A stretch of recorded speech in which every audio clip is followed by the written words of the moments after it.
বেলজিয়ামকে হারিয়ে সেমিফাইনালে স্পেন শেষ মুহূর্তের নাটকীয় গোলে বেলজিয়ামকে ২-১ ব্যবধানে হারিয়ে ২০২৬ বিশ্বকাপের সেমিফাইনালে জায়গা করে নিয়েছে স্প্যানিশরা।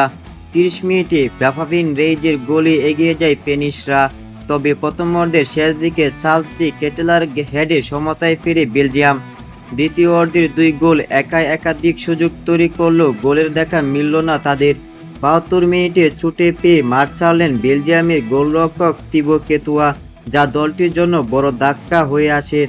শেষ পর্যন্ত ৮৬ মিনিটে বদলি নেমে মাত্র ২ মিনিট পরেই ম্যাচের ভাগ্য গড়ে দেন মিকেল মেরিনো। পাও কুরাইশির শট গোলরক্ষক সেনে লামেন্সের হাত থেকে ফসকে গেলেও রিবাউন্ড থেকে বল জালে পাঠিয়ে স্প্যানিশকে সেমিফাইনালের টিকিট এনে দেন তিনি।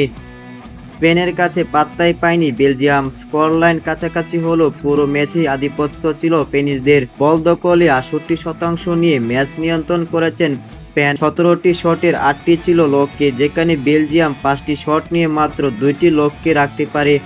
পাশেও স্পষ্ট ব্যবধানে এগিয়ে ছিল স্পেন। ৬৬৫টি পাস প্রসঙ্গে পাশেও স্পষ্ট ব্যবধানে এগিয়ে ছিল স্পেন। ৬৬৫টি পাসের সঙ্গে ৯০% সফল পাস। বিপরীতে বেলজিয়ামের ছিল ৩১৪টি পাস ও ৭৮% সফলতা। ফাউল করেছে তুলনামূলক কম ১৩ থেকে ১৮টি। কর্নারেও ছিল ৫ থেকে ১ ব্যবধানে এগিয়ে। শুধুমাত্র অফসাইডে স্পেনের চেয়ে এগিয়ে ছিল বেলজিয়াম ১-০। সব মিলিয়ে পরিসংখ্যান বলছে ম্যাচের বেশিরভাগ সময় ছিল স্প্যানিশের নিয়ন্ত্রণে।